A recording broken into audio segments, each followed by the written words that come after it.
Can everyone hear us?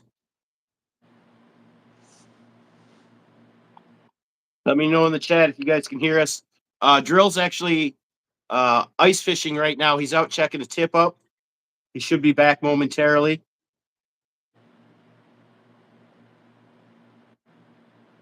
There we go. Okay, now it's live.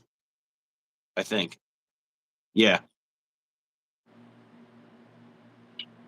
There's a bit of a delay, but it is live. I don't know if you guys heard me say Drill's out checking his tip ups. He's ice fishing right now. This is his shanty. He should be back any moment now.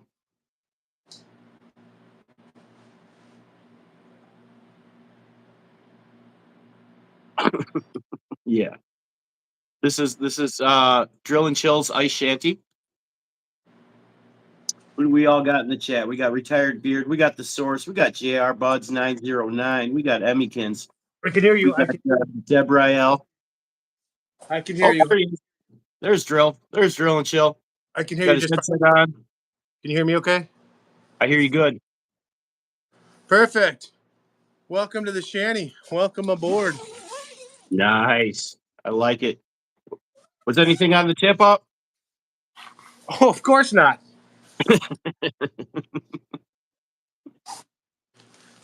Fresh bait. So you got all your good stuff there, man. Got your overalls. But yeah, I'm gonna get comfortable. Gonna be here for a little bit. Yeah, absolutely. Yes, this is the North Pole. Man.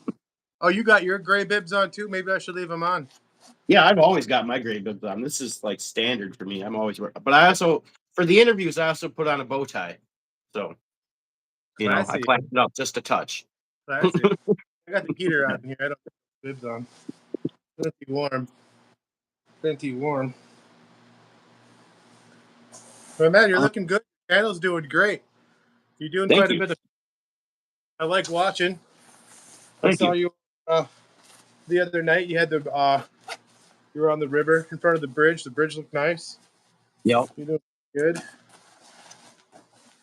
Yeah, I'll be getting around. I'll do a good mix of shore fishing and boat fishing. Spice Armor bibs, definitely well insulated. These are a Farm and Fleet grab, right? Nice. Definitely always on sale. Good pockets right on the thighs. There's a nice gripper right around the ankle too, where when you get in there, you can strap in and like really tighten it up and seal to your boots really good. Nice. I can actually up zip the leg and then pull out wearing boots, right, or shoes. I've been known to walk out on the ice with shoes. All right, I'm just gonna keep these. That sounds like a rookie mistake. This is my dry bag here. Dry bag. Yeah, why don't you show off some of your shanty stuff?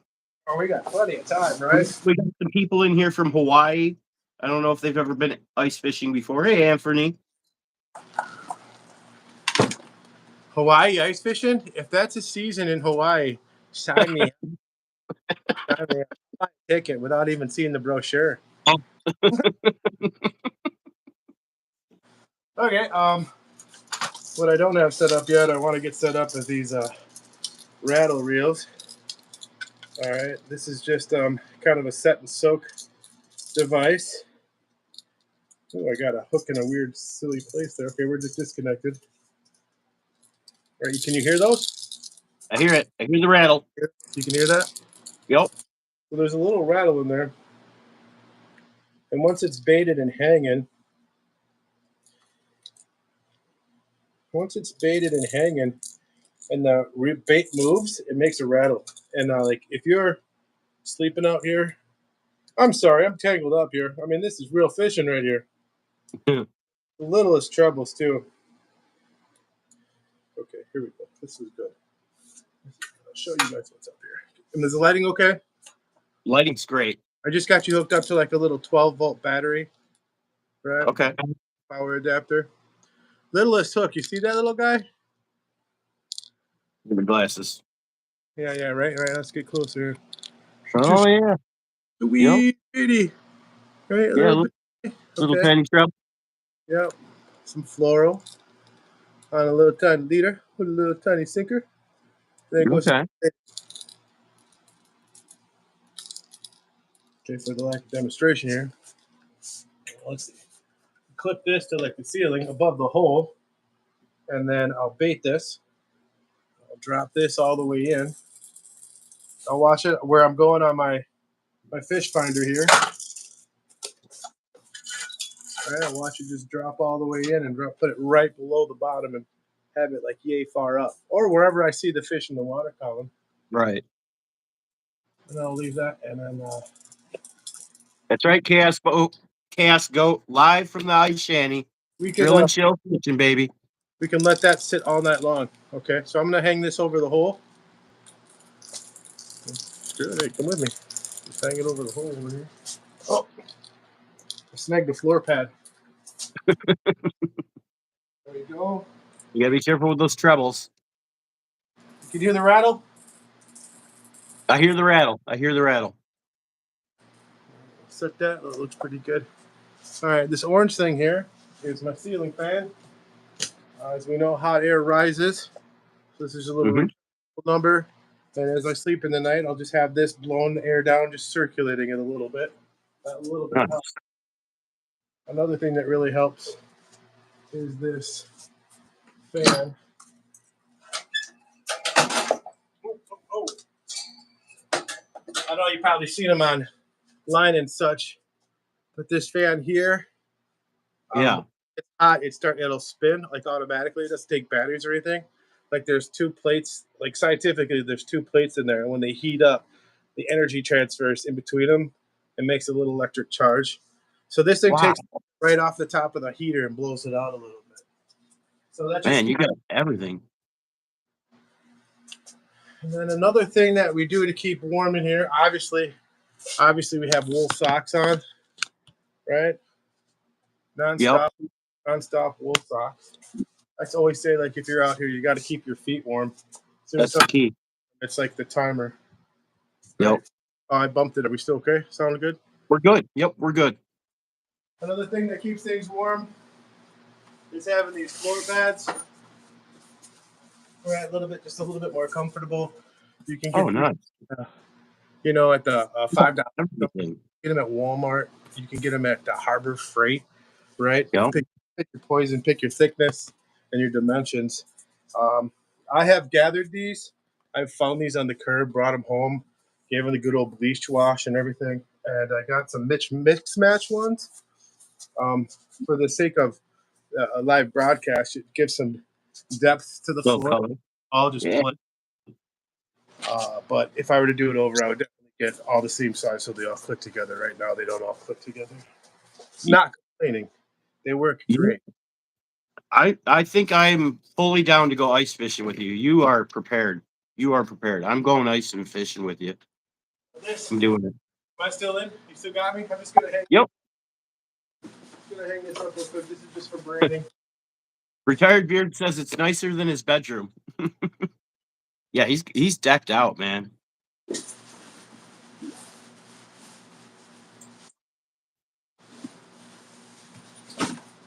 The Eskimos camouflage learned from him. Hang the otter bag up. Oh, the Eskimos could learn from him. That's right. Casco says it's too early to be talking about this kind of stuff. With the name of his channel being Drill and Chill, and by his ice shanty and his preparedness, I think you guys can tell he really, really likes ice fishing. Oh, right? Yeah. Can't wait for ice season. Yeah. This is his forte. It's what he's all about. So these here, this is fun. I don't know what you're talking about. I mean, I heard I was in my own. They don't matter. Do you think? These are the Bluetooth little fish indicators. So this will get your flag. When it's down, and then when it's up, I don't have the app loaded right now. We're saving memory. I don't need it for the summertime, right? But this arm or chime to my phone, it'll play all sorts of different random stuff, whatever you pick for it. And then I got two of them, right? Man, you are loaded up. Because I'm a dork, I labeled this one dude. And this one's sweet. So tip up, dude, is up. What does yours say? Tip up, sweet. All right, I'll make sure those are off. We'll put those down. So we want to put them out there.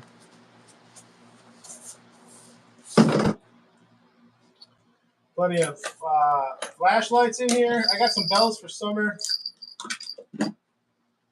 This is a new addition here. This is what I something that me and my dad put together. This is a little 12-volt pump. Not a 12-volt, but this little pump here. Just this little guy. We're going to take him. He's got a little USB port. And I use those USB port chargers. You've seen them before. We talked about it before for charging your phone, etc. But this little, I can drill a little hole in the shanty. Like, because, I mean, you'll get a little bit of weight when you're sitting on there. We drill a little bit of hole in there. And then we can get a little hose, and we can take that thawing water and get it into a bucket and then take it out and get it away. I mean, it's an attempt. I can't say this is an official thing to do. It's trying to make a solution to a problem. Of course, we've had times when we've been out there and it's just it's been time to pull the plug. Like the whole lake just seems to be coming to your hole, and the lake's coming out of your hole. So it's nice.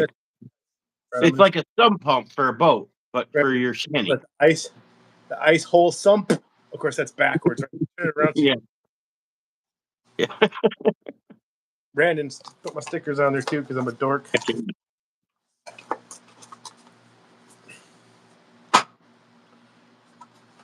Another thing that I do on my channel. Am I talking too much? Not at all. Nope. Run it, man. Do your thing. Yeah, I got a little bit of show prep. A little bit of show prep. And these for this show? I could use them for this show. But questions like, who created the modern tip-up? Oh, wow.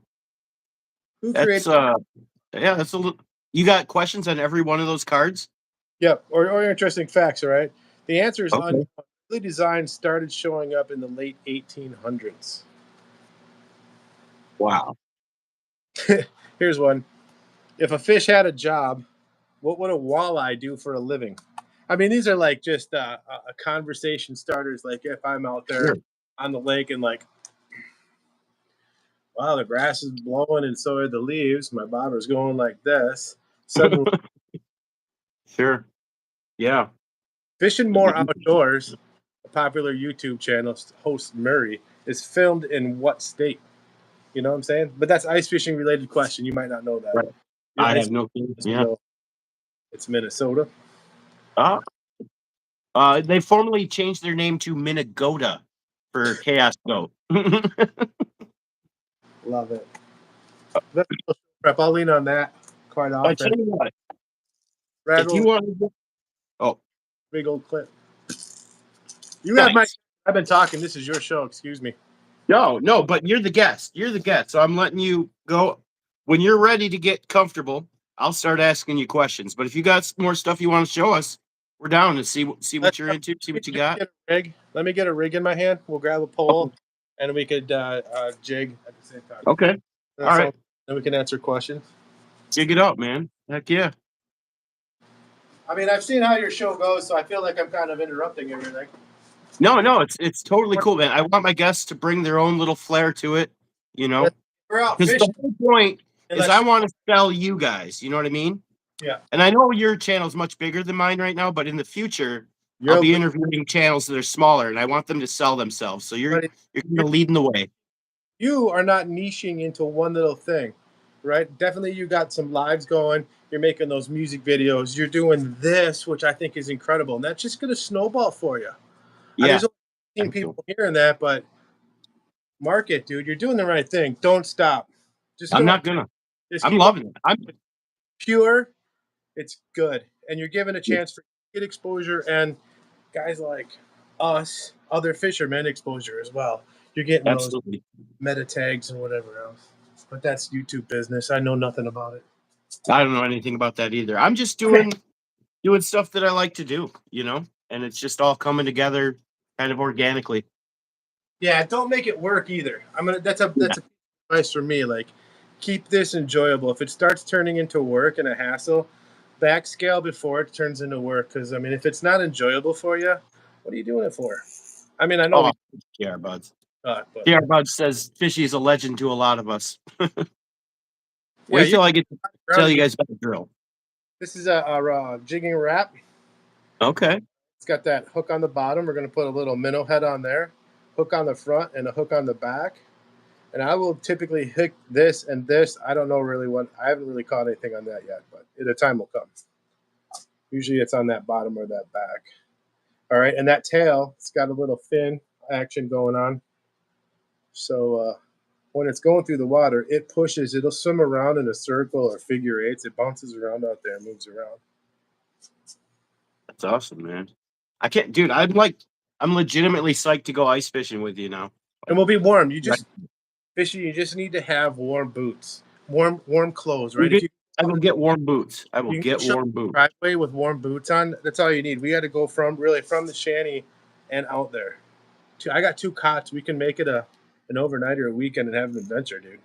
Oh yeah, dude. With all the gadgets you got, man, I'll just take a nice shanty nap, and wait for a fish. You My know. my dad's in his early 70s, and he brings out like a reclining lawn chair, and to Oh get wow. Yeah. out, number one, you have the electronics, so he's occupied, and we can be Right. occupied. And then he can knock out, take a nap for a little bit, 10 minutes, and then he's back up again, like, all right, let's go, let's keep up. Right. Heck Okay. yeah. All right, chit chat, chit chat, chit chat. Let's get this. Oh no, it's all good, man. You ready? All right. He's in his comfy chair. He's jigging.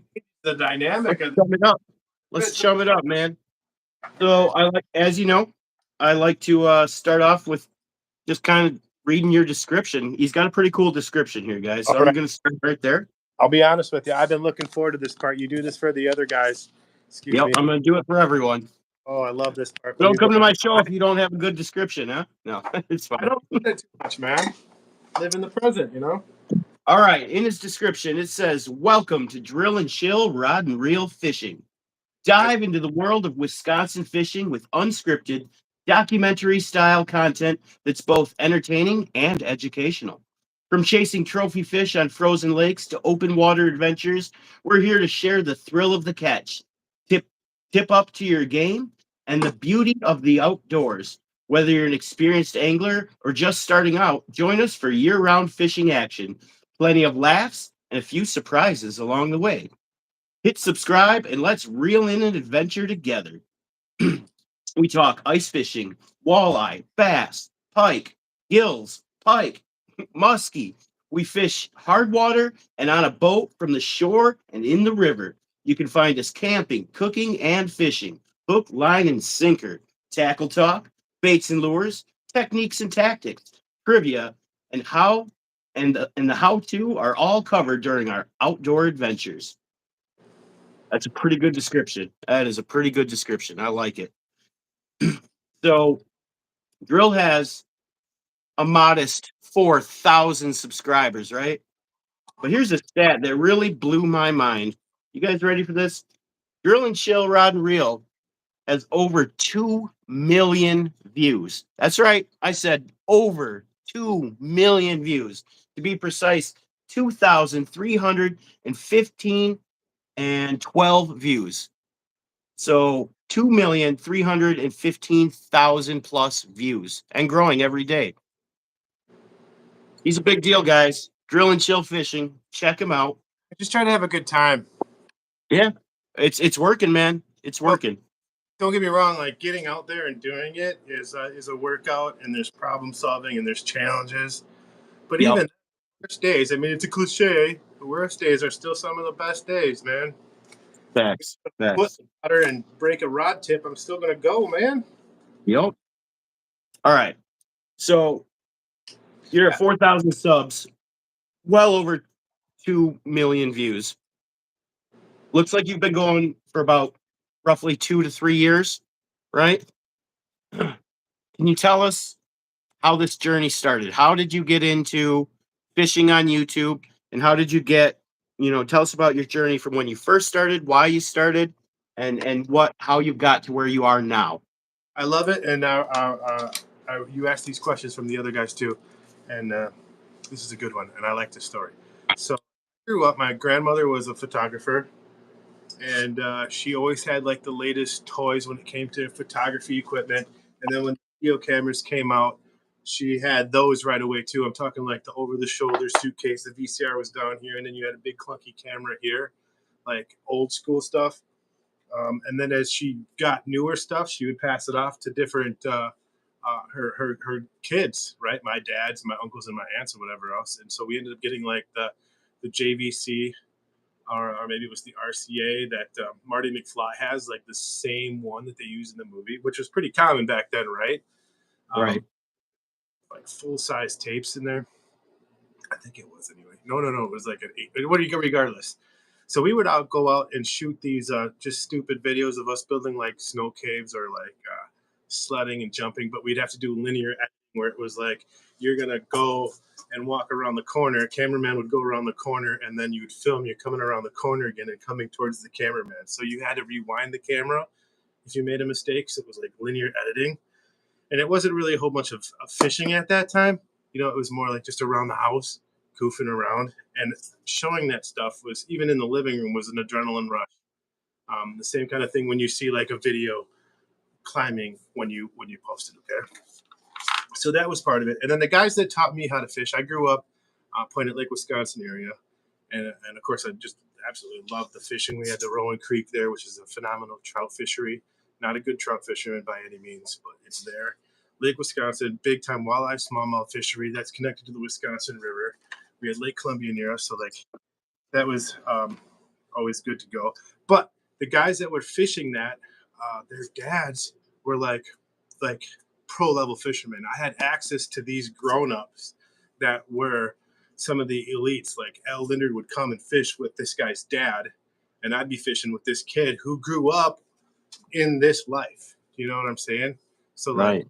just good. Okay, so one of those sparks, one of those dads, told me it's, if you were to record all the shows that you ever did, you'd have every time you went fishing, you'd have 1,000 shows, and it just kind of stuck. And that was pre-Google, pre-YouTube, and I just continued filming and sports and whatever else.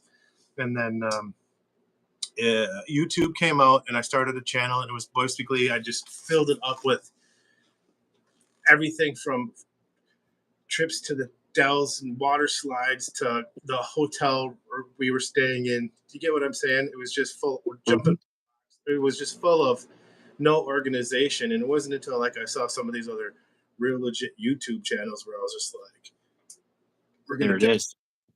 So like before I had the Drill and Chill channel, I was making videos of all sorts of stuff, and I just got a kick out of it from the get go. It doesn't make me Right. any better than anything. A lot of times I'm just putting one together. It's not that linear editing. I put a lot more video into editing with that over the shoulder than I do with the little camera. Yeah. I mean, seen it, like I've done like multiple takes doing just random stuff. You see it Right. in outtakes in some of the videos where like, oh, we could do that better. Actually, we'll do this better. Like some of that long form, you can get multiple takes, especially like for intros when you're talking and whatever else right into the camera and whatever else. So that's multiple takes. Overall, I really enjoy it, man. And the flip goes for you. How'd you get in? Like what was Oh, it? you're gonna interview the interviewer now, huh? Okay. So you're familiar with ancient art of fishing.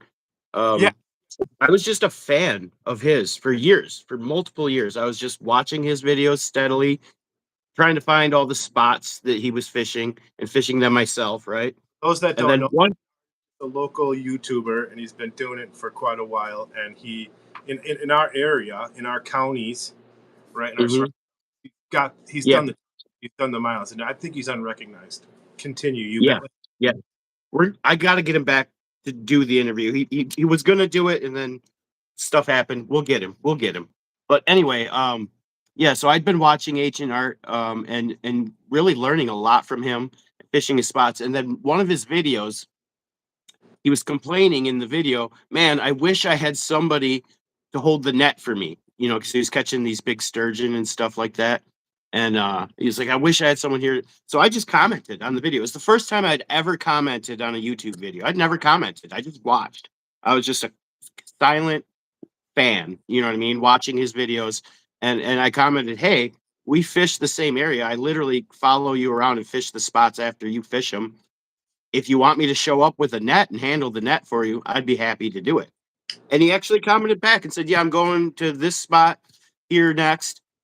Show up here tomorrow at, like 9 o'clock or whatever it was, you know, and I'll fish with you. But, oh my God, you know, at this point to me, he's like a celebrity. I was like, really? I'm gonna meet ancient art of fishing?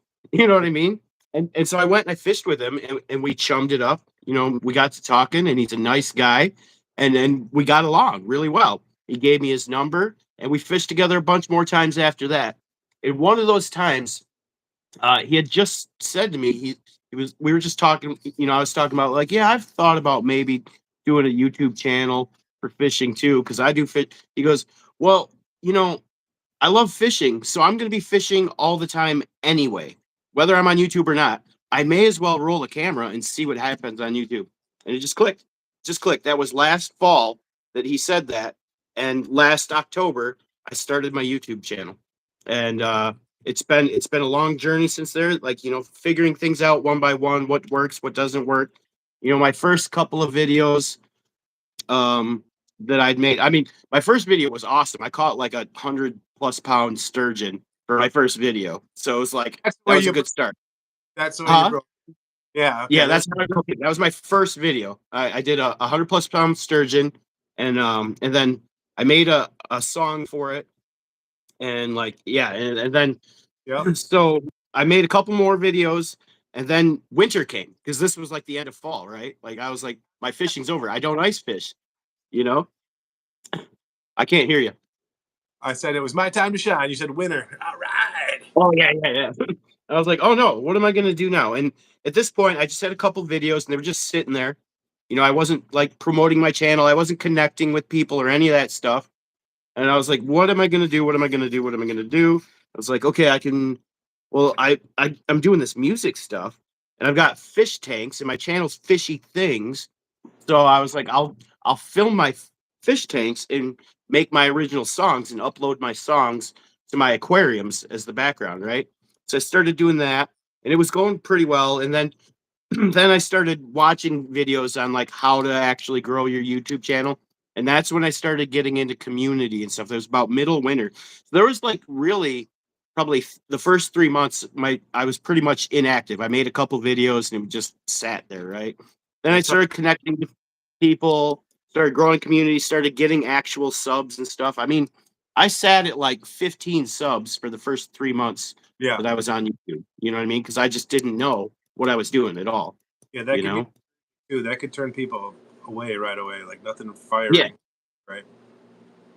But and then it was really interesting once I started going down the rabbit hole of connecting with people and then watching all these other channels, you know what I mean, and their stuff. And then I got yeah, I got hooked on a bunch. I mean, I watched so many different channels I never thought I would have watched before, just to connect with people. You know what I mean?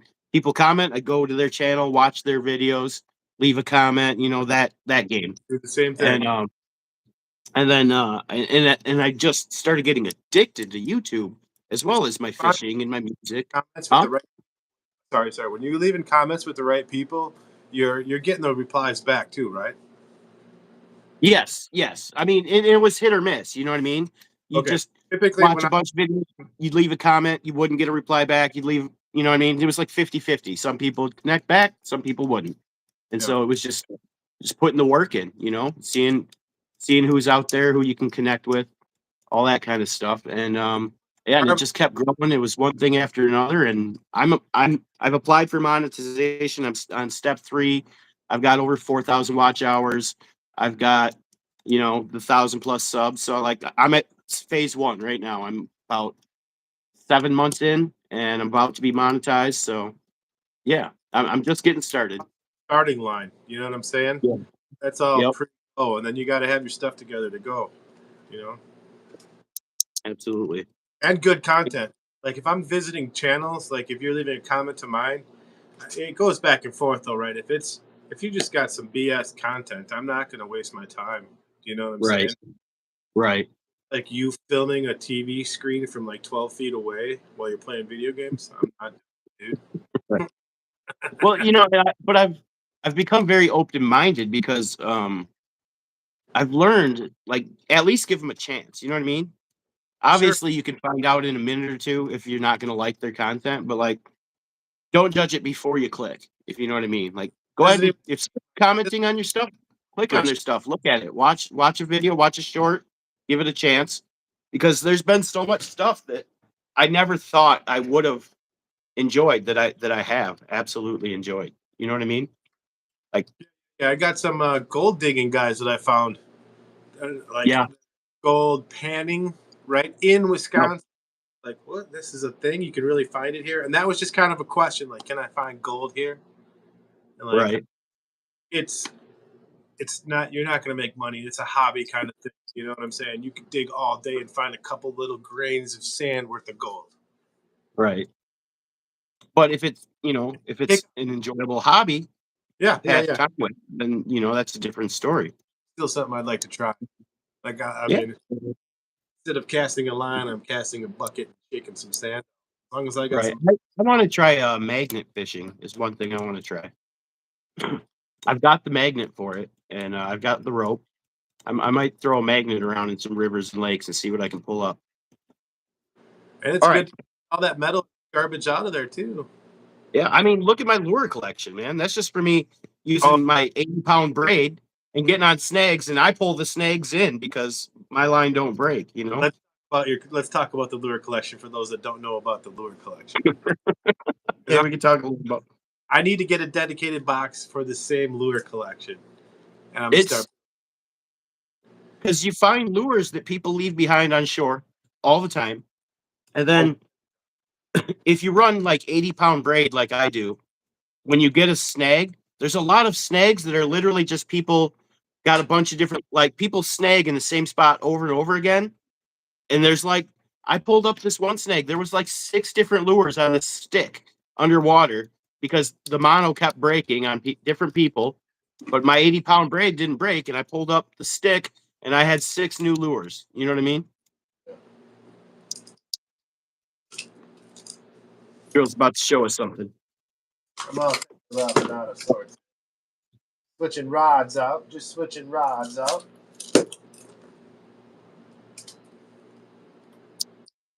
We're gonna just dead stick this one. We're just gonna set this in and let this ride.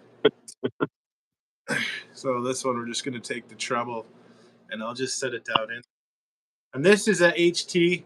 Um, I call it R2D2 because it's blue red. No copyright. Oh, sure. The HT Sky Blue, I believe this is called Ice Blue. And I got a couple of these rods. Good tips, and they're less expensive. They're not the pricey over the top rods, and they work absolutely great. These are at Farm and Fleet. Fleet Farms got them, which I really enjoy going to for my ice fishing equipment. This red reel's kind of beat up, so I've had this reel for quite a while. I keep interrupting, bro. I'm bad at that. All right. No, So it's fine. You know what? We're going to move to the next series of questions here.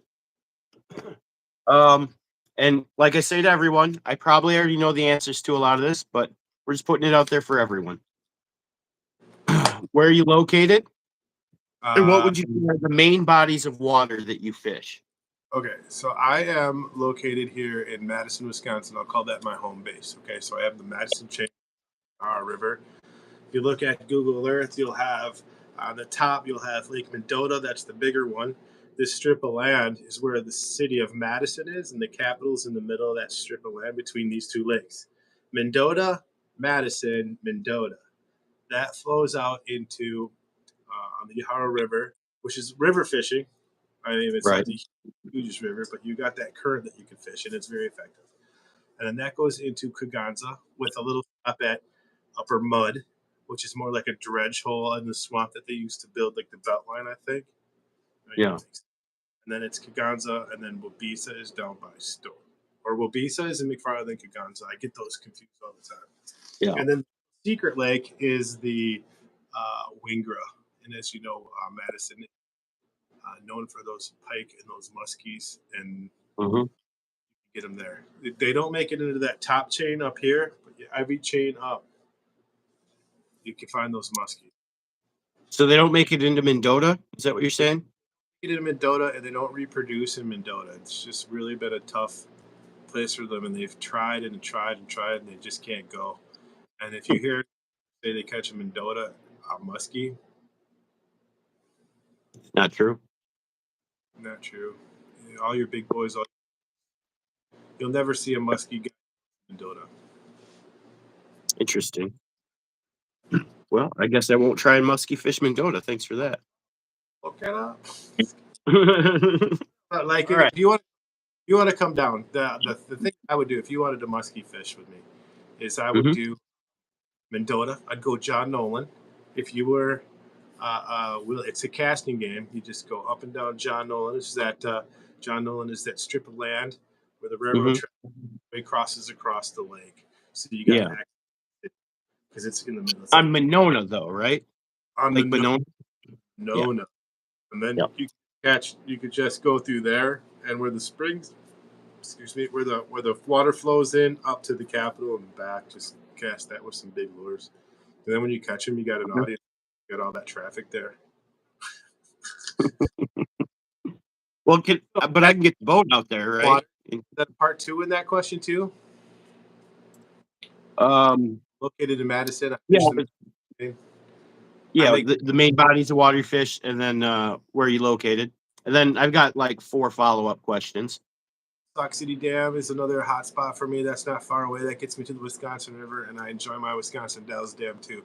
That's again on the Wisconsin River. And I like taking a couple trips on the Wisconsin River, camps on sandbars and whatever else here. We're trying to talk to you and see if we can get something penciled in on that. We'll do it. We'll get her done. It's a little bit hard logistically for me, but I'll get it done. We'll do it. We'll get it done this summer.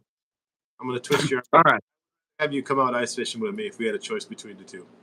I enjoy I'm definitely going ice fishing with you. I seen your whole setup now. I want in. I'm in. Gotta get you some boots. Boots are a good investment. I'll get some boots. I might even get like electric socks or something. Well, I'm an old military guy, so I'm always going to bring extra socks. I'll have a change of socks or 2. Bin of socks, like people hand me socks. Holidays. You're an ice fisherman. What do you get an ice fisherman? Wool socks. Right. I got the battery. I got 3 packs of battery powered socks, and I haven't even put batteries in. Just haven't got. All right. So this question is a little tricky, so I got to phrase it in a certain way because not a lot of people can remember far back. The original question was always, "What do you remember the first fish you caught?" But a lot of people can't remember the first fish. So, like, how far back can you remember to like one of your first memories of catching a fish? I know what it was. It was Lake Columbia is in Portage in Columbia, Wisconsin. It is the cooling pond for the power plant. My dad, the reason that we are in Wisconsin, I got a job at the power plant and worked in the control room. And then he put a request for permission to go out and drive on the dike out there. So he put car seats and drove us out there. Then we did some casting. It was a good experience. Like I seriously have 4 in my family, and the 2 youngest I remember were strapped into car seats pretty much the whole time. I mean, they were over just infant toddlers. You know what I'm saying? And I had a tough time out there. I remember everybody else caught fish. That would have been my mom, my dad, and my middle sister, my older sister. And then I remember him throwing like dog food out there to try to get the catfish or whatever to bite because I was struggling so much. I was out there trying to chum them. And it was just a waiting game. And then we caught my bluegill, and then we got out of there. And it was exciting for me, but I remember it wasn't big. The experience was just doing it. I remember doing it more than I remember anything else. Catching the fish. Location. Flashback sequences there. Gotcha. So it was really the excitement part of it was just doing a novel thing with the family. Yeah. I must have been 5. I might have been 5 or 6. You know what I'm saying? And I was a boy, so I mean, I was bouncing all over the place, throwing rocks and looking over edges and whatever else, right? But I mean, obviously something stuck because you're still fishing to this day, so that excitement maintained. You know what I mean? The eye opener for ice fishing, this is kind of a neat story too, was I came down the isthmus and we were going from east to west, and this is before we got to the Capitol, and you get to the parks there and you can see Lake Mendota like all the way across from south to north. James Madison Park is there, etc. And I remember asking, what are those little black buildings out there? And then my mom explained to me, like, those are ice fishing shanties. They make them black, so when you're in there and it's light out, you can look down the hole and see all the way down the hole. And that was like, oh man, you can see down the hole. And from that point on, that was definitely a turning point. Like seeing them out there, and then it was just like, all right, I want to know what that's like. And then there was just a career. I do a lot of summer work and not so much in the wintertime. Wintertime definitely slumps down, so that's the perfect time for ice fishing, and that's the way it's always been. So like that makes the switch. Can I share with you my auger? Yes, absolutely.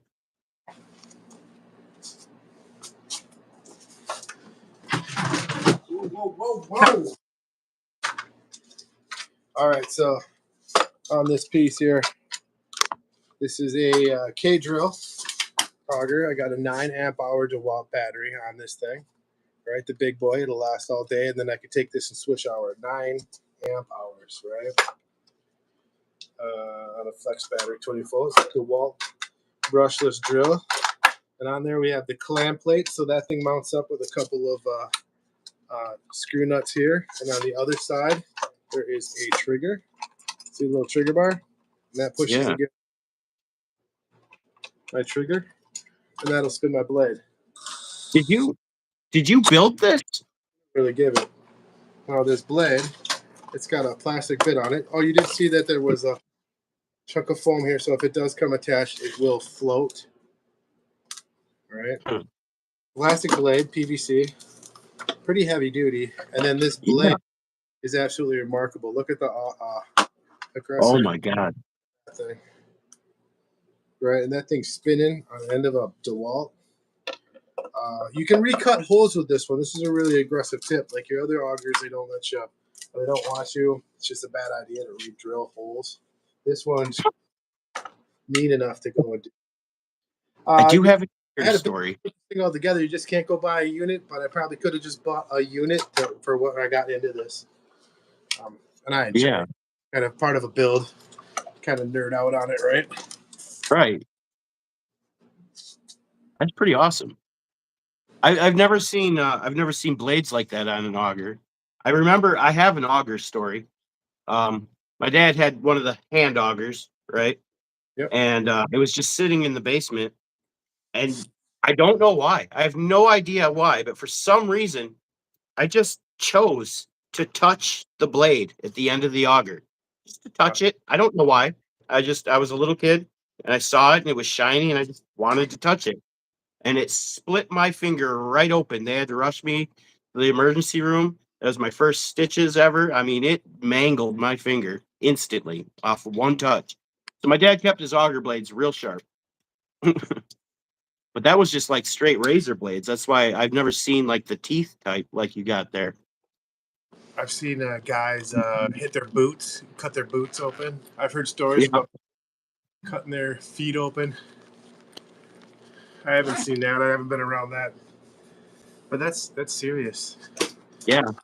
I mean, you cut ice, you got to be a serious blade. Well, and actually, don't augers just keep getting sharper? Because one way to sharpen knives is by slicing ice. You know what I mean?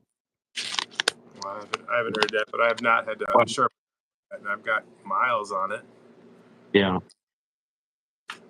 For sure. What do we got here? All right. The question on the book here is, what is the biggest fish you've ever caught? Okay, 41 pound Buffy is one that I shot. All right, and that was good. We had to put 2 arrows in it, and that was here in Stoughton. Okay. There was a crew of us. We did that quite often. And then this season, and you can go back in my videos, I caught a 41-inch muskie. And look, I got a cutout of it. I saw it actually. This is 41 inches.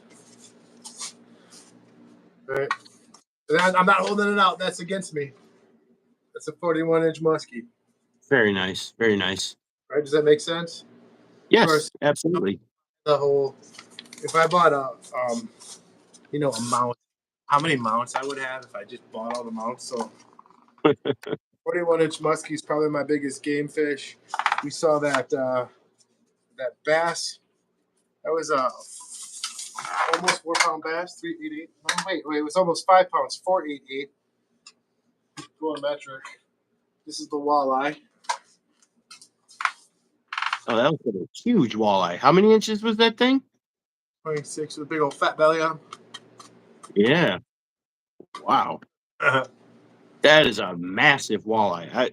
If you guys don't know walleye, that's a huge walleye. Like they aren't normally that big. That Still is not much. freakishly large. You'd still want to have like 4 more inches on there. Like that's 26. 30 is where I would start like really calling them. Don't get me wrong, it's a nice one. But 30 is where I It's think. it's a big walleye. That's a really big walleye.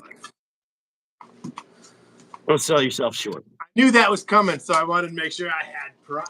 Yeah. You're prepared. Yeah, 41 banger. All right. What is your favorite fish to catch and why? Bigger the better. Just the bit doesn't Bigger. matter the species, just the biggest one you can catch. For me, for real, there is to me that I feel like there's an accomplishment catching the elusive walleye. I really, Okay. really enjoy catching walleye.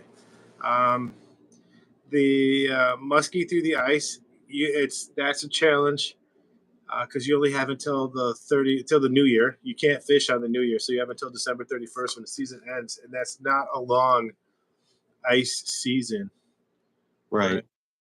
So that's a good one. I like those ice muskies, and that's a finicky game too. That's getting it out of the water. I mean, that's trying to keep it in the water, get your surgery done, get the one Right. and get it back in there. You don't play with it. You don't lay it on the ice. It's Right. Right. that last one I handled. I got quite a few comments because I went a little deep in the gills when I picked it up. Yeah. But I wasn't going to readjust.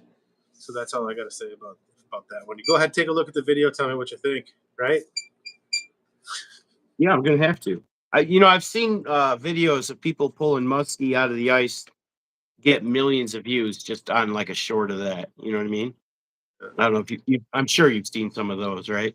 Yeah, I probably should start putting some of those up, Yeah, reclipping up in the mid-season. I mean, now we're going yeah, to into ice season here. We're definitely cost yeah. that We're a ways away, but Father's we Day. got gold. Yeah. Huh? I think I in my mind I consider Father's Day halfway out. Do you know what I'm saying? Okay. That's Yeah. once we cross Father's Day, now we're on our way back into ice fishing season, and then the anticipation starts building again. But that's in my mind. See, I'm built the reverse way. Like the whole winter season, I'm waiting for regular fishing season to come. Oh You yeah, know? but that fishing season for me is something that just something I look forward to, and it also Hmm. winters go by really quick, and I don't like that part. Like Groundhog's Day comes, I consider that like halfway through the season, and then you're on your way. Groundhog season comes, and Groundhog Day comes. You're like, how much have I got done? Where did I want to go? What have I not caught yet, etc. Like I don't have much time. It seems Is like it's there? going sooner. Sorry. My Is man, there a species? Is there a species of fish that you've never caught that you would really love to catch someday? Barracuda. Barracuda. Okay. All Barracuda. right. I just want to. I don't know. That's a saltwater It's, muskie. I Right? caught, I've actually So caught a barracuda when I was a little kid in Key West. people My call them dad. freshwater barracudas too. You know. Oh, a real barracuda makes pike and muskie seem like little weenuses.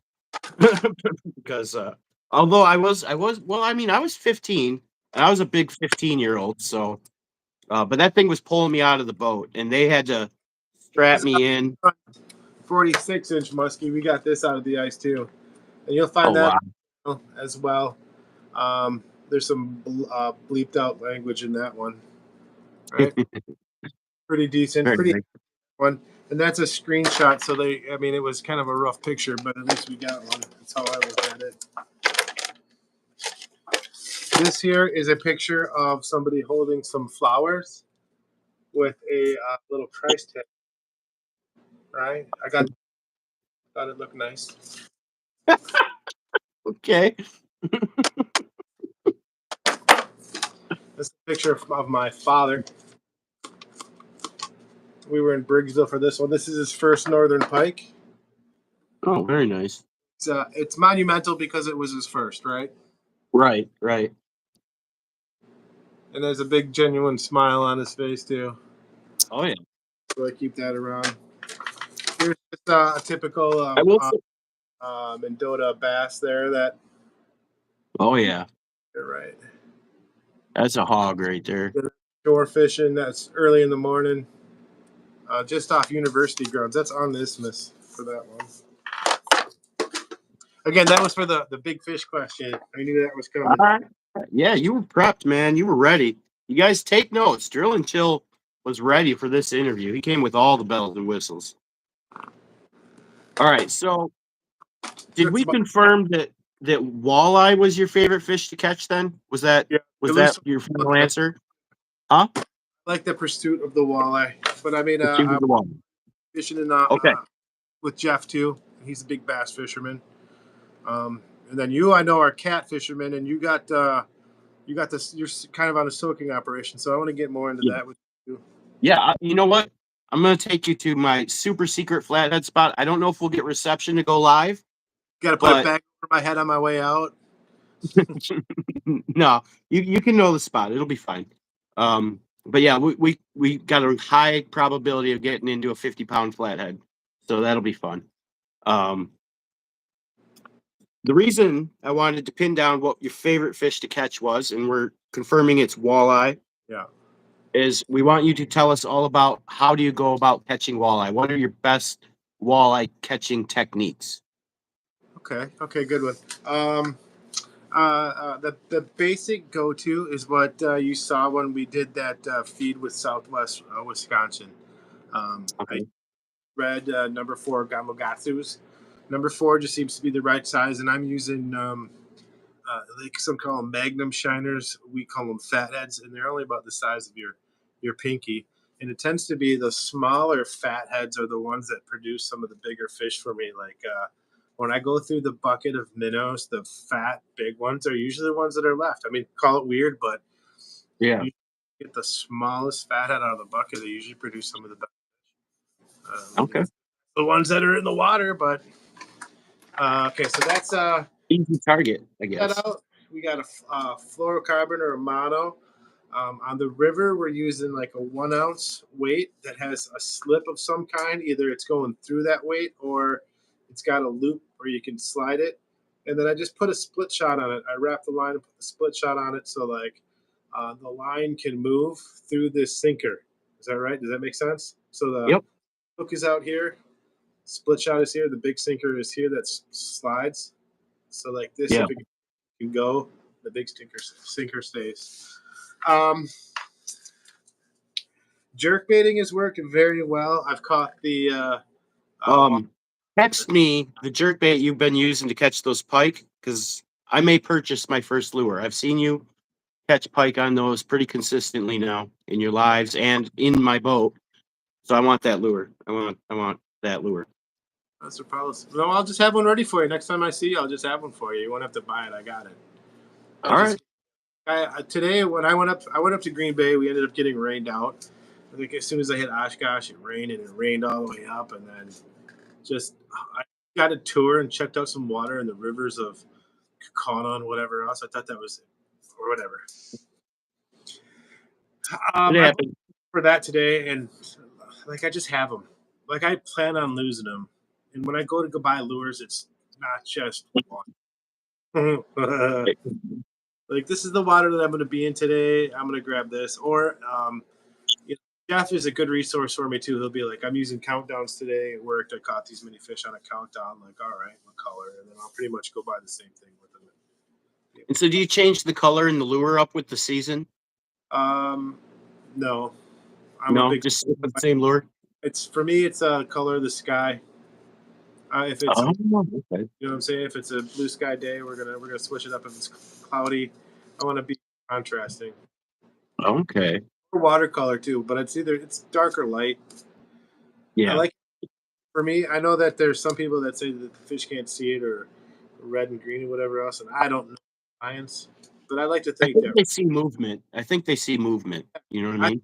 the eye too, that black dot of the Yeah. eye, that The circle, eyes that are a big deal. colors have eyes on the black. I've even noticed that with catfishing. I was telling you about this on the boat the other day, but I'm gonna tell the chat about this. So when I use cut bait to catch catfish, I noticed that like the body portions of the cut bait don't get hit on nearly as much as the head portion, and I think it's the eyeballs. I think they look for eyeballs on fish. I really do. Yeah, but I got lures for you, man. I mean, All right. don't get me wrong. There's definitely a pleasure in buying lures, and there's also that dissatisfaction when it snags a tree. You know, Yeah. it's just part of the game. You're paying to play. I I got mean, the. Uh, I really get a kick out of finding lures and then catching fish on the lures that I find. You know what I oh, mean? I don't know why. I get a kick out of that. I got a kick out of going into your box and using your lures and catching fish too. Right. The whole idea of that found lure box and like going after it, I like it. Like Yeah. I'm forward to being on a live feed and going, oh, some fool lost this rig. I will use it. I will say a few days ago, I was night fishing, and when I came back to the boat ramp, there was a whole tackle box with like hundreds of lures in it Oh, sitting there. There were no cars in the parking lot, no trailers. Somebody just left it behind. yeah. Didn't take it. I didn't take it. I said, you know what? I'm gonna leave it here because maybe whoever lost this will come back the next morning and hope it's still there. Off the off chance. I mean, I could have taken it, but I was like, nah, I'm I gonna give this guy a chance. I think you're the kind of guy that would take that box and try to find the owner. I don't consider you the kind of guy that's going to take it and do anything malicious with it. I would be the same guy too. definitely want to find that owner. I don't want somebody else's lure. I don't want somebody else to have my lures. If I leave a tackle box, I want someone to return. Right. Yeah, I didn't try to find the owner, but I didn't take the whole tackle box. If it had just been a lure, I'd have taken that. But the whole tackle box with a bunch of lures, I left it right where it was, and I was hoping maybe that guy would realize he lost it and come back for it. Did you go You know what I back and mean? check? No, I didn't. All No, right. I just hoped that he Here, mind found you, it. right there. Actually, I've got another funny story about ancient art too. Actually, Bring so it. like I said, I was a fan of his for like 2 years. Yes. Watched his videos, and one day I went to fish in a spot that he had just fished in one of his videos, and found a net laying in the spot, and it looked like his net. And Yeah. this was after I'd already made friends with him and we had numbers. And I Yeah. took a picture of the net and I sent it to him and said, "Hey, is this your net?" And he was like, "Oh my God, you found my net. I lost my net the other day." And he's like, "Yep, we got to meet up and go fishing again. I'll give you your net back." So that I'm was pretty cool too. away from fishing poles. Like I've had the kids out, and I'm gonna put these two poles here by this tree, and then started fishing, and then fishing and fishing, and they kept on fishing, and then came back and got in the vehicle and drove away. Idiot! I wanted to It share some happens, man. colors. Look, got some more eye candy out here. Ooh, look here. What do we I got? What do we got? I like to sew them on little chunks of foam, and then hook Yep, them in. Is that enough light? Are we seeing that okay? I see it well. Okay, so these are little jigs. All right, they Yep. like the aspirin or half aspirin. They're not very big. This one's got a little piece of rubber on it too, right? And this thing that's hanging off the end, this is a spring bobber. All right, and it's really a sensitive bobber. You can see it just going crazy right there. So that'll detect the slightest touch of a fish, right? And that line will go through there, through that spring bobbers. Very common. Use up here is a little glow in the dark jig head here. Here's some more of the rattle or man, why am I jigging wraps, right? Now this one's got wings on it. This is a hyper glide. So when this one I've goes got water, I've it'll got move. 3 of those that I found on shore. Hyper glides. All right. These are jigging spoons. It's not really a spoon. This one's got little BBs in it. This one's called a buckshot. Northland Tackle makes these guys. They got a little rattle in there when you're jigging them. This one just pretty much just jigs up and down like this in the water column. Put a little just the head of a minnow. You know, we were talking about those eyes. Yep, yep.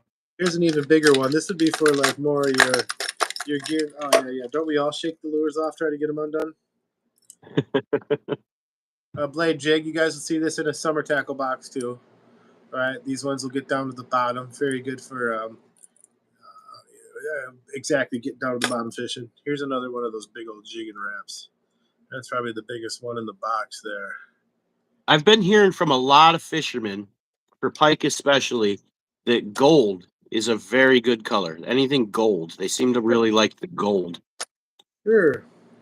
Like this is a whole thing of jigging spoons here, but I got hammered copper there. I mean that's like Okay. that's a pretty popular one, bro. And then of course the different companies make different sizes. So this guy here, this little this is a lipless crankbait. Look at the size of this guy. All right, look at the size of this little lipless. Yeah. Right, this guy catches crappies. Like Oh, this guy, sure. that guy's pretty lethal, man. Right. Right, he's got the little rattle in there. Can you hear that? You want to see my pet crappie? Yeah. Let's wiggle this. Let's bring the phone up to him and see if he reacts to Yeah. this. See if you can get him to react. That's just being silly. Oh, we got to turn their lights on. They're sleeping right now. Here we go. Again, you guys are just tuning in. This is Fishy Things. I'm Drill and Chill. We're doing a little interview from fishing YouTuber to fishing YouTuber. Oh, yeah. Hey, little guys, you want this? Huh? Huh? Whoa, look. Oh, look, Oh, he's he did reacting. do it. He's Oh, into it. he He's wants into it. it. Oh, he wants it. I'm telling Yeah, you, he does. well, it's lethal even like 40 miles away from each other. Oh, he sees it. Oh, I can't wait to get that in the water. Ah, that's absolute. And that was the 7 people that watched it, I'm sure.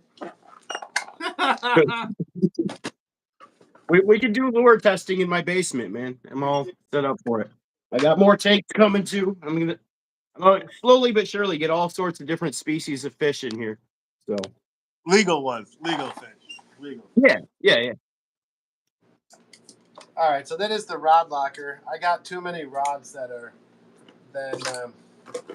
prescribed for this thing. But I'll tell you, this thing is worth the investment. I think it was like $45 for the rod locker, and since I've got the rod locker, I've not broke a tip. Right, the cost of 2 fishing poles, I've saved so many poles. Man, I am loving the pole holders on my new live well. Oh my god, dude. Yeah. I love it so much. So And much. the I can't express enough. It's worth the money. Get a nice live well with an aerator and fishing rod holders on it. It's worth it. It's worth it. Whatever you got to pay, it's worth it. If you're serious about fishing, do it. Yeah, That's all I got. That. For the regular guy that just having that bucket and getting the minnows out there. Get out there and go fishing. You don't need that expensive equipment, but you and Right. for me, I totally agree. That bait bucket you got the deluxe one. I definitely got the smaller one. Yeah. Actually, I want to show people what we're talking about. God, you know what? I'll go grab mine too. What the heck? I'll go grab mine. Welcome to the shanty, everybody. I'm Drill and Chill. You can find my channel just down the way, a couple clicks away. Just got to search Drill and Chill, Rod and Reel, Drill and Chill Ice Fishing, Drill and Chill, Wisconsin, Drill and Chill, Drill and Chill. Spelled DRILL. Yeah. This is the angle cooler. This is the angle cooler. Well, I don't move the camera away. It's too big. With the aerator. You have the space. Show everyone. A clear What I room think up. about the aerator, thing doesn't stay on all the time. Like set a clock button. Like it'll go on and off like every 30 seconds, 30 seconds on, 30 seconds off. Or maybe 20 seconds every minute. I don't know like the exact times, but yeah, there it's pulsing. Hey man, I got room for anything sticker over here. What's up? Rod holders. I gotta The change size of it. Yeah, So yeah. whether you're in the boat, The rod you're on hole. land, you just hang down, I throw bet your rods right in, man. it fit inside yours. And then check this out. This thing is the best. I just love it. Oh my god, do I love it! Look at I that. don't think it fit a That's 12. right there. Pull the fish right out of the bucket. Just grab a fish. There you go. Put it on the hook. Good to go. Ready to rock and roll, baby. Love it. Happy Love Father, it. Happy Father's Day. You Emmykins. Emmykins got me this as an early Father's Day present. That's complaining about my bait dying all the time. I just had a regular old 5-gallon bucket. Yeah, that's a good upgrade for you. Welcome to the big times. Welcome to the big times. Playing I'm with a the fisherman now. I'm a real deal, guys. Hey, left last time I was with you, I left a green hair jig on your boat. You could have it. It's got the trailer. I remember hanging it on a wire or something by where I was sitting. Okay. I'll So find it. I left you. There's a loose treble in your boat. I'm telling you, not responsible of me, but I'm letting you know. Keep Well, that's it. a nice thing. If you notice that, like restaurant matting I have in my boat, Yeah. what's nice about that, not only is it nice for walking around on, Yeah. but Clever. if like hooks and stuff do fall out, it goes under that matting, so I don't step on the hooks and get it caught in me. That's Nice. brilliant. Yep. Saves me toes and fingers a little bit there. I didn't open my bucket up because I didn't want to fill my minnows.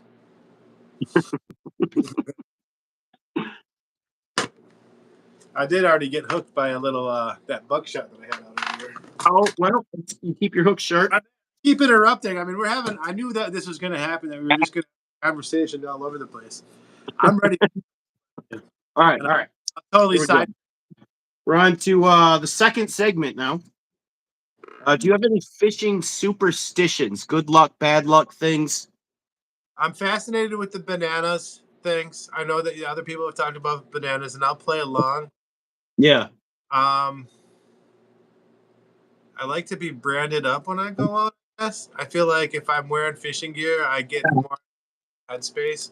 Whereas if I were just to go out in church clothes, I'm not. You get what I'm saying? Yeah. Like you're not in the right zone. I'd You're like to. not in the right vibration. I'd like to have a fishing hat on. I'm not. I'm not like I'm not going to fish without a fishing hat, but you get the idea, right? I'd like Yeah. to. I'd like to put the uniform on. It's almost like in a ritual, like wearing the right ceremonial wardrobe for Right. for a ritual. You know what I mean? Same Okay. Here. kind of deal, I think. If I take it, I'm going to eat it. And I feel like if I take it and I don't eat it, the rest of my season's screwed up. Like Mother Nature knows that I took this gift and I did not respect it properly. Yeah. Carp are the exception. See, now I'm even with the carp. I haven't eaten them yet, but if a carp dies for whatever reason on me, I will carve it up and freeze it for cut bait for catfishing. I had cooked And I do carp. that actually with any fish. If it gets gut hooked or it's not going to survive in any sort of way, I will take it. I will cut it up into pieces, freeze it in a bucket in the freezer, and use it for catfishing bait at a later date. I had carp tonight. I had seasoned aluminum wrapped grilled carp tonight for How dinner. was it? How was Uh, it? it was bony. It was fishy, Okay. edible. I would do it again. Not my. It's not your favorite chunk of meat. You know what I'm saying? Now, Right. okay, these guys that cook it, it's normal for them to eat carp. I mean, they're not American, right? Um, okay, I'm having trouble with the country. The Soviet Union is in conflict with what country right now? Ukraine. Ukraine. They are Ukrainian. So the Ukrainian they had there's a Ukrainian holiday right now, a religious holiday, and they had a Yeah. nice picnic out here, and they had nice spicy meats and veggie salads and different kinds of breads, and they this is when I got home from Green Bay. Come! It's a holiday. You enjoy with us. Yes, absolutely. Right. And Okay. then they Very cool. kept it coming, and then I wasn't going to say no to carp, and they're just like, here the carp is a I junk mean, fish. if they're gonna flay it and cook it, man, I'm gonna try it. You know what I mean? Oh, I definitely did, and Yeah. I had a good, healthy, uh, probably a 2 inch chunk of this carp. But it's not like the big ones that you think. And that they got the small, probably the smaller ones out of the whatever they caught, and they caught Right. here. They were locally caught here in Stoughton. Wow. Nice. I don't know if that's a good thing or a bad. A bad. Yeah. But there is a lot of with the airport and all that. There's He- supposedly a lot of chemicals in those lakes. This is this is another thing that makes Madison, Wisconsin, a gem for fishing, in my opinion. Okay, don't get me wrong. You still got the kids that are going in there, and like your amateur, your first time fishermen. Let's just call them year one fishermen. Okay, they're going in there, Hmm. enjoying the fish, taking them home with them. Guys like I'm rarely taking fish out of that. That being said, it's because you'll see on the internet that they'll call our lakes the most toxic lakes. They'll call It, them it makes you sense. know, Yeah. polluted lakes and whatever else because of the agricultural runoff, the airport, and the PFAS from golf courses and whatever else. So Right. people not to eat the fish out of there. And what happens when you don't eat fish out of there? They just You keep put on them back in the water, bigger, and they. bigger, more of them and more of them. So I think Yep. that's uh, a beautiful thing about Madison is you got all sports fishermen that really aren't taking a lot of these fish home. Like Right. Jeff, when I fish with Jeff, he's very hesitant on it. We ended up catching some walleye out of here, which is a different, is like a bottom feeder or anything like that. But the walleye was absolutely incredible that we had out of here. I've actually eaten a lot of bluegill out of the Madison chain. Yeah, I'm not scared of eating bluegill, but I'm not eating bluegill for every dinner either. Do you know what Right. Right. you know what I mean? So they want you to eat in moderation. And I don't want. I'm not scared. I'm not scared of it, but it's a consideration. And if there's a lot more people out there that are scared of it, leave the fish in the lake. Right. So this is the rod box. We went through a Right. couple. Of, So you believe wearing the right fishing gear brings good luck? yes, Made with the banana thing. Is there anything that you think brings bad luck, like for fishing? Oh yeah, you already said if you take a fish and don't eat it. Yep. fishing, taking a fishing.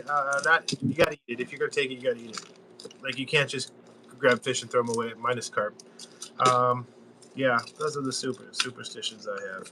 That and things that'll bring bad luck to a fisherman is if you have a stinking attitude. Like I don't want to be around it. If you're just really having a bad day, don't get me wrong. There's times where like I've lost a big fish, or catching. You're up 7 fish to my one. Yeah, I'm gonna have a little chip on my shoulder. That's not the same as showing up at the lake. It was. It's gonna rain today. Like, uh, I don't want to hear stuff about home. We're here to fish. You know what I'm saying? Yeah. Yeah. Yep. You know, I'm with you. like Yeah. It's can't have supposed to be a getaway. can't have It's that. supposed to be peaceful. Like I mean, I don't get me wrong. I'll have my days where I just get irritated with a lot of little things going on. Like when a bunch of little things keep happening, Yeah, the little tedious things, I get real irritable. yeah. Um, but I mean, I can get skunked. I mean, you just saw it. We went out. You caught 2 fish. I got skunked. I was Sorry. still. I had a great time, man. I just enjoyed being out on the water in the boat. It was nice. It was really nice. And so that's the whole point, really. The fishing is a bonus. Just getting out and being on the water in nature. It's like church for me. Bonus. Peaceful. Bonus. Fishing is part of. For me, I'm not arguing. No, not me saying. For me, fishing is like the event. Like usually, it's hey, we're gonna go do this, and like, is there an opportunity to throw a line in there? Well, Right. yeah, absolutely. Catching is the bonus. Like, Yes, catching is the oh, bonus. That's right. well, I'm at a point in my life where I expect to catch, but I don't. Yeah. We were talking about lures, and like when I go in to go buy lures, and I don't know if you're the same way, but like I have trouble just going out there and like not buying lures, right? So I'll go buy lures, and I've got so many freaking ice fishing lures that I haven't even opened them. You know what I mean? Like, oh, I don't have one of those. No, I'm the opposite. I mean, so I like to have a lot of hooks and weights on hand. Right. And like if you see a different type of weight, sometimes I'll buy different types of weights to try them out. But yeah, no, I don't really ever buy lures. Yeah, I don't do it. this is excessive. It doesn't need to be like that. I've Well, been this is part of the reason why when I was young, when I was a young fisherman, I used to be into like bass, right? And so I was always buying, and then it got to the point where my tackle boxes were more like a collector's kit than actual fishing gear. Like I would have lures, and then every spot in the tackle box is like I need to get a lure there, and I need a lure in that spot, and I need a lure in that spot. And oh, I don't want to use these lures because I don't want to lose part of my collection getting it snagged. You know what I mean? I don't know. So then, as an adult, when I started fishing again, and then I had gotten into catfishing as an adult. It was just I'm not gonna get sucked into the lure collection. You know what I mean? It's like I'm not going down that expensive rabbit hole. So I steer like I don't even have a tackle box. You know that? I don't even have a legitimate tackle box. I've guy, like a box. the guy who's got the shanty next door to me here, he's Yeah. got some musky lures. Are you interested in seeing some musky lures? I'll just go to this shanty right here real quick and see if I can grab some. That's Okay. All right. All right. just for fun because we're talking gear anyway, I right? do need to. I need to up my musky game. I probably need to start using lures. I You can catch muskie on live bait. I can assure you of that. But it might be time for me to finally start using musky lures and up my musky game.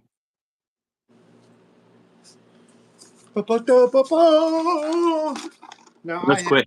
I have a few lures, and these are not mine. These are just from. Is that a Medusa? Yeah. Medusa. Look at that. I mean, look I at do. I If I get a musky lure, I want to get a Medusa. start with So, a right. That'll be your first one to get. I have a yeah. white. I'm so funny. I don't even buy lures, but I know the lures. I know them. Right. There's a dark Medusa.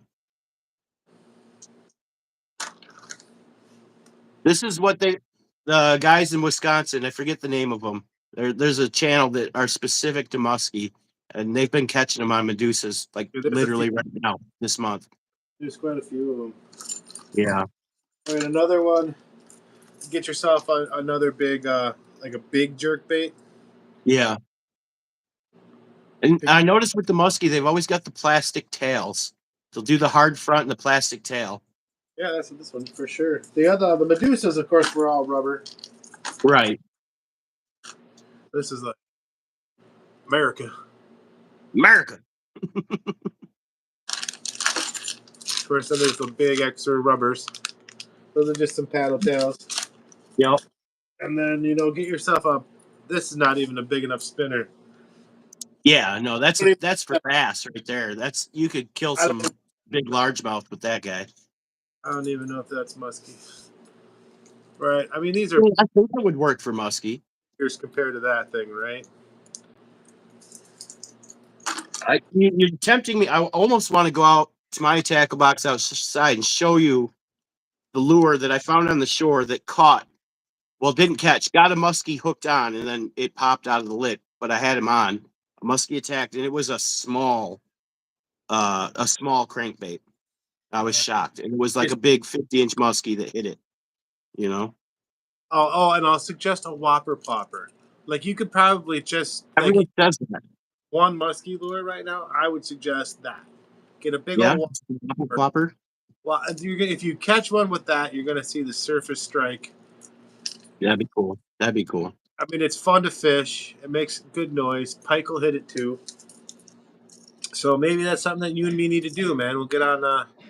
We'll take the rowboat out on Wingra and get some of these big boys. I've taken the rowboat out on Wingra quite a few times. I pop the gas motor off of it and just go electric when I do that. I'm wondering how that works, man. I wonder how that would work out there. I want to make sure that we're legal and legit out It there. is legal. It's legal. I've literally spoken to the DNR about it. I believe you. Sounds like something that's true to your character. All Yeah. right, just got to go. It might be a seasonal deal because I did that in the fall. Just a little eye Like, candy for viewers. They're just joining. Like, what are the guys talking about? Oh, what is that? That monster? Oh, did he catch? Oh, it's a lure. it is a real lure right there. Another Medusa. You got a lot of Medusas. Well, I just grabbed that one bucket from my neighbor. Okay. How's he doing? He pulling anything through the ice over there? I haven't heard anything yet. Yeah. Go with right. He said, All "Shut right. up, talking too much." Now we're going to get to a little bit of a different segment here. Sure. I can keep on going through equipment too, so we're not going to run stuff to talk about. This hasn't got popular yet, but I feel like eventually it's going to get on because it transitions into another part of my channel. Yeah. But have you ever had any pet fish aquariums? Do you currently have any pet fish? And Herb and Cliff, they were one at a carnival, a ping pong game. You know, they were Okay. Little guys. goldfish. Yep. They ended up being like 7 inches by the time Nice. they went. How We long got did they live? bigger tanks for them.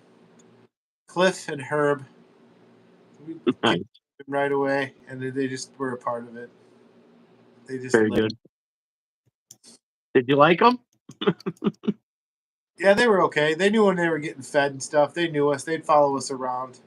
Yeah. It was kind of split. Like you'd have to walk by it to go into one part of the house, and then if you were walking in this part of the house, and if you were in this part of the house, they'd be on this part of the tank. If you were in this part of the house, they'd be on that part of the tank.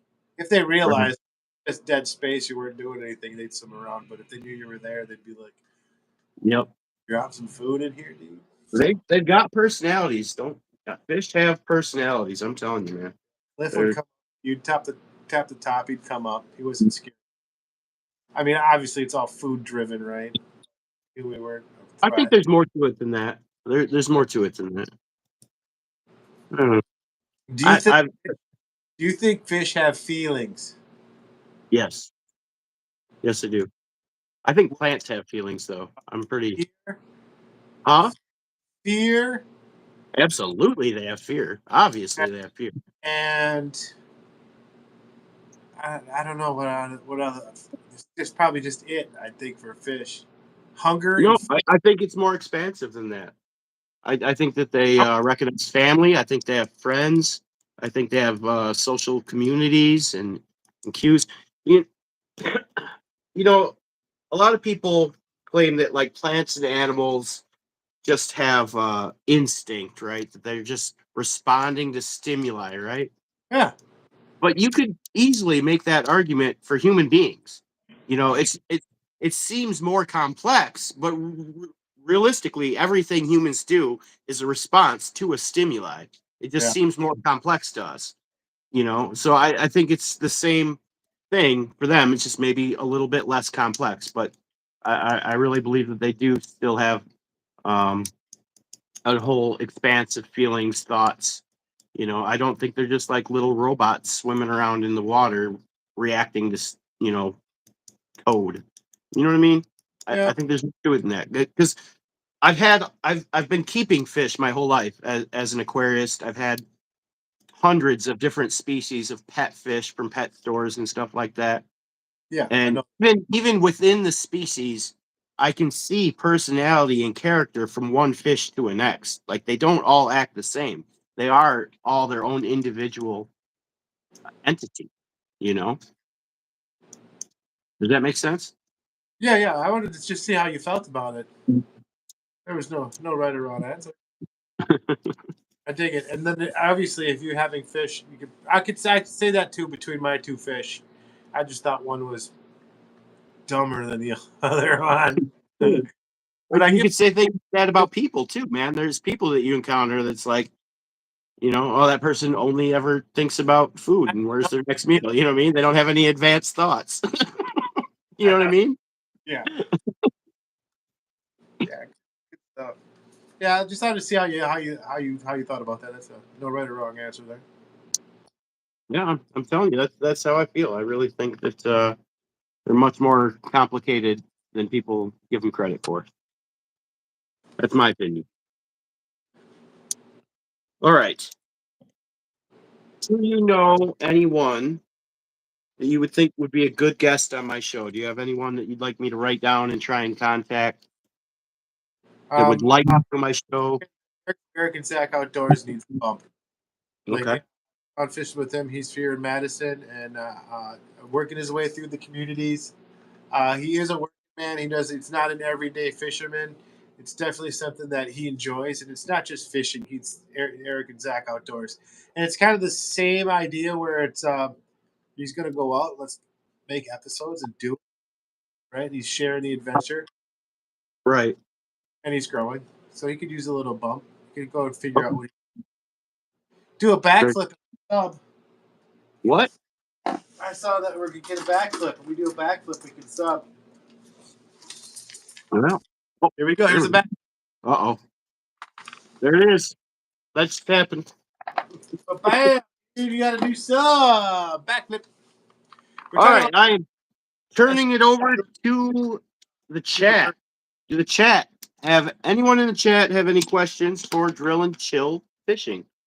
Yeah, bring on the questions. I just want to show you my heater.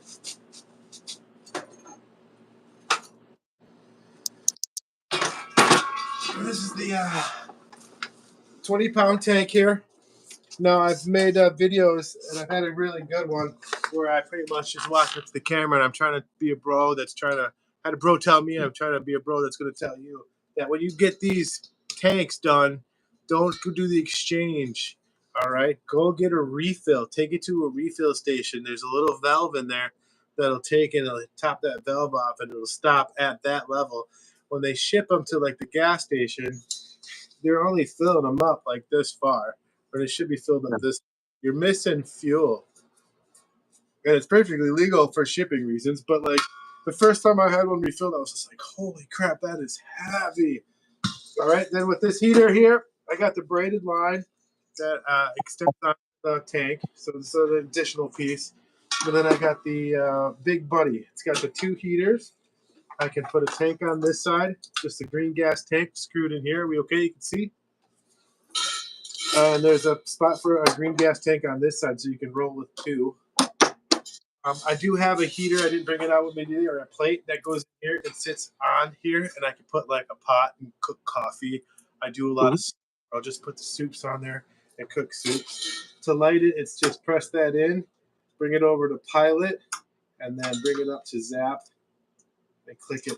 Although we're plenty warm in here today, a lot of hot air coming out. I keep it plenty warm in here where I can be comfortable in Here's what I got. and a shirt, right? I don't need to be totally over the top warm. This is one of the tip ups that we use. Oh, get out of the table. Where did you go?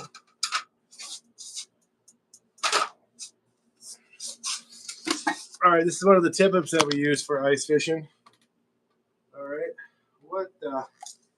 I got all over the place. What's happening here? Oh, I'm hooked up to another line. You guys hear me okay? We're still good?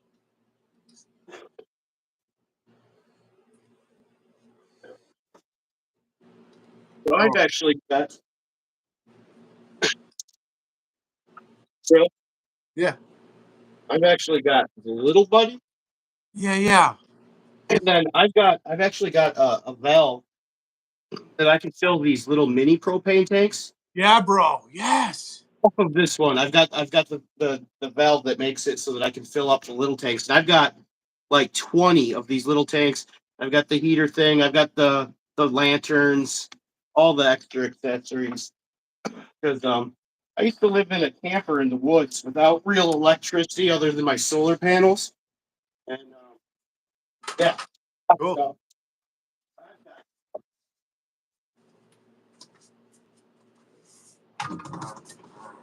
Oh, barking spider, barking spider. Yeah, I'm rocking that same cooker. So I've still got all my solar panels too, which can also charge on moonlight as well. Because I've got the upgraded solar panels. Right, that's the same. And so when we do go ice fishing, I can set up my solar panels outside the shanty.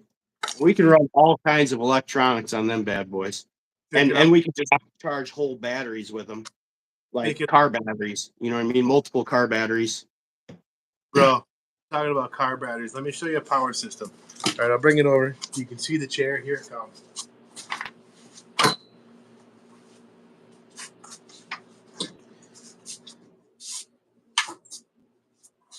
We're running a 96 amp hour. 96. I've got a 256 amp hour battery. Right, and then I have the power inverter with the Yep. two. Yep. Okay, and one of the fun things that I like to run.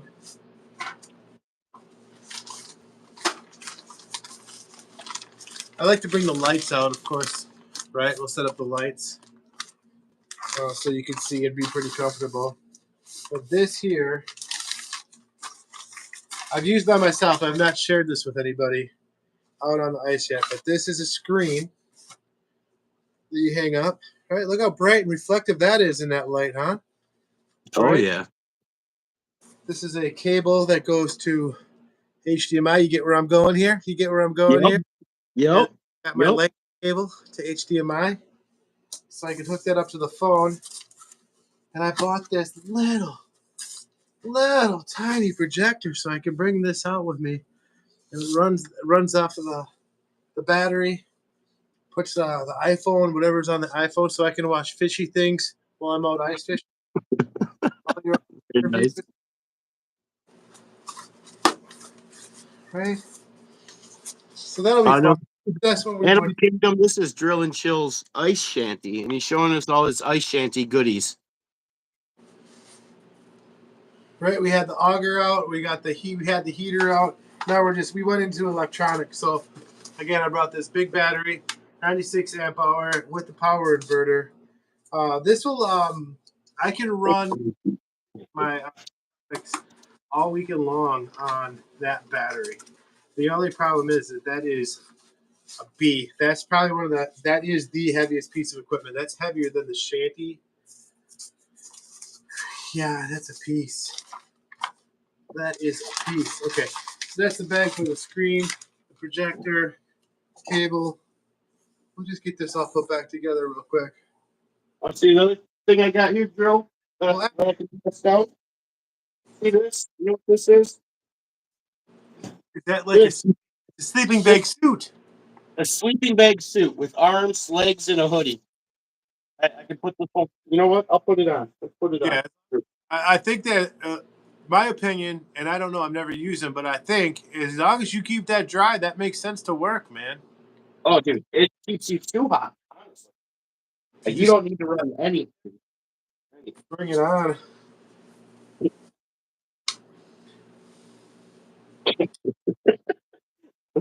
You're laughing before you.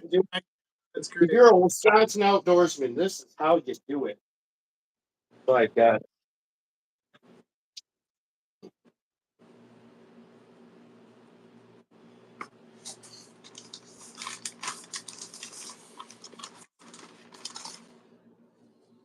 Power adapter for the battery. Big pain in the ass to carry out, but totally. So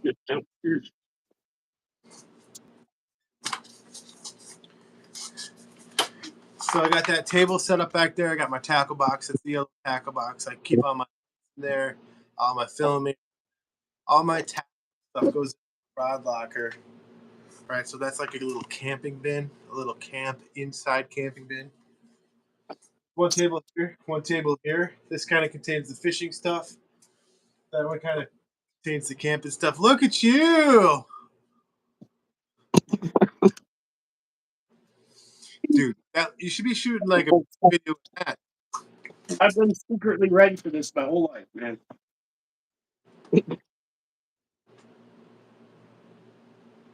I could even zip these hands up if I wanted to.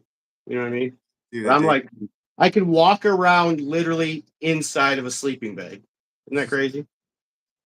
You ever seen such a thing? I got room for 2 cots, man, or you can be set. The Yeah, time right? I'll attend the line. Unzip your mitts. I got Yep. this. Then you hugging a 50 muskie. Oh, look at this thing. Slime it all up. Right. Can you guys show the cucumber?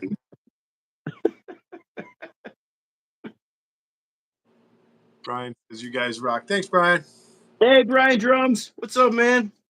Welcome in. Again, I'm He's happy that that's a good level up for you getting that big bait cooler. And that's yeah, sure. it's a good cooler. I'm really happy with it, and I kind of really look out for it because number one, it came with a price tag because quality does, and Yep. I didn't bust it up. I might even throw a little extra cushion rubber tape on something. So we've got a question on my list that a certain somebody has frequently asked in my whenever I turn it loose to the audience. Yeah. Somebody keeps asking the same question of everyone, so I'm going to ask you this question. You might recognize it. You have a Okay. go-to fishing snack? Oh, okay. I bounce around. I like a spice, so like I like the. I did go through the Snyder's hot pretzels, the hot wing pretzels. Okay, those are pretty good. Yeah, sunflower seeds is pretty much a go-to. I like having those on hand. And jerky is on the top of everybody's list, and that's on my list Right. too. My guy Crawley, our feeds. You've met Crawley. Crawley I have. makes small batch artisan vegan beef jerky. Say it again slower for the whole audience. Right. And really Viewers. down. If we ever get a chance when he's got the beef jerky out, we'll definitely give it. Like I was surprised one day we were out fishing for sturgeon fishing, and there were some kids that were at the golf course next door. It's like beef jerky. I'm like, don't give it away. It's just too good. And he's like smoking his. Like he probably hears it, and then getting warm. It's getting hot quick, real quick. Again, just so you guys, if you guys are just joining us, that is a sleeping bag suit. This is a sleeping bag suit. Sleeping I'll bag put it suit. back to give you guys a Mitts. down here. Just curious, like this is a real appropriate. This is a real camping question. Can you pee out of that thing? You got to slide it down and go out of the. Okay. Just boop. Oh, you got to take. Yeah, no, it doesn't have the actual, An extra a fly down there probably wouldn't be the warmest. It'd be just cool on the crotch then. Probably. Yeah, this is Dude, it looks cool. It looks appropriate. It looks science fiction-y. You're right. I like that spacesuit here. Yeah. Dude. I was just about to take it off. It's just too cool. I just got to show it off. I feel like if people see this and they're not on our line, they might click it. Like, what are these guys doing? Yeah. What's going on? Look at this guy's suit. That suit is amazing. You made that? That's incredible. You could go to the moon wearing that thing. Yep. Screw the We are moon. going to space, guys. Oh. Buckle up. Wait, put the hood. Come to another line. Like and subscribe. See if that draws anyone in. And I'm back into my tuxedo. See that? Look at that. Everybody knows what's good. You put the suit on and the views go way up. You take the suit off and now nobody wants to watch anymore. What are you doing? Oh, no, what have I done? Ruined the whole show. Ruined it. Fishy, again, I really like what you're doing here, man. The interview, the process. I mean, it's an honor for me to be with you. The honor's all mine. Serious as everybody else, but I mean, I'm trying to have a good time. I know you like to have a good time too. Oh yeah. I just want to keep on encouraging. I'm behind you. Like keep at it, dude. Keep at it. Same, man. I more people to you. I'll give more people to you. I'll push people your way. And just an opportunity for both of you to, get more meditative. One thing I'd say on a lot of my lives, I've been real distracted since I've been doing the boat lives because there's a lot going on the boat. But one thing I say pretty often is to my fishing community and everyone, let's grow together. Let's all help each other grow. Yeah.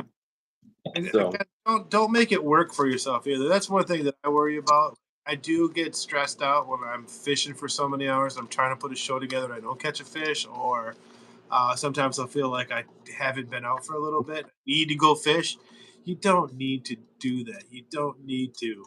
You know what I'm yeah, saying? just if you want to, if you Probably enjoy it, the do it. whole thing, the audience thing wants to see that regular stuff, but you're human. Don't break yourself.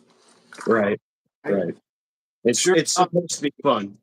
If you're just doing it to get money, just go get a job. What Yeah, are you doing? I'm, Like, I'm not in it for the money. I yeah, like. Yeah, go ahead. I like the tips. Bring it on. That's all exciting. Definitely there is definitely that good that comes with it. Bring it. I'm not saying no to that. I'm definitely trying to earn that right. fee from fishing, but it's not like earning. You know what I'm saying? Bring it on. And come with. So it's come Come up with. with any legitimate questions for us? And I want to go with you too, man. What's that?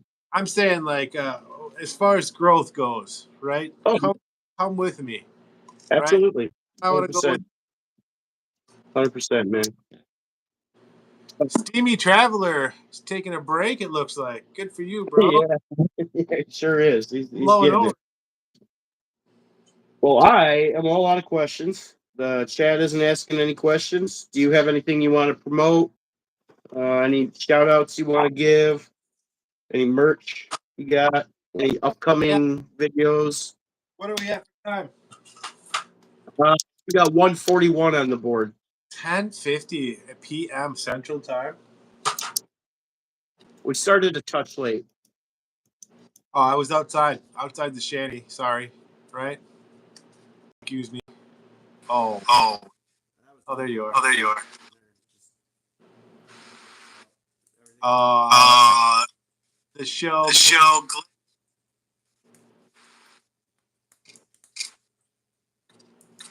Can't hear it. Can you hear me? No. Weird. Is it This totally? has happened with you. Can you hear me? I can hear you. You can. Yeah.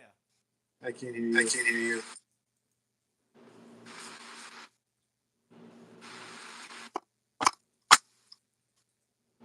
Shadow break. At like an hour. Yeah, I saw. I've no glitching. Well, look, we really had a really good show. Gone into some jokes and some trivia. You typing some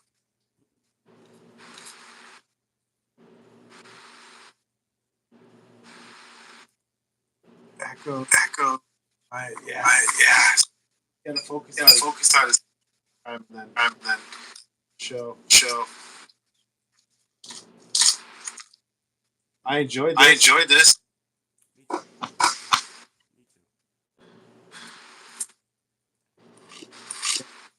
Yeah. I'll do it again. Do it 6 months. Chance. Do it again in the. We'll do it in the winter time. Water. We'll do some actual ice fishing. We're gonna fishy.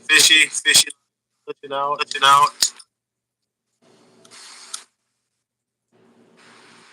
Good show. Thanks for having. Like and subscribe. My channel too. Great show. Feel like I talk too much. Like We'll do 12. 8 viewers.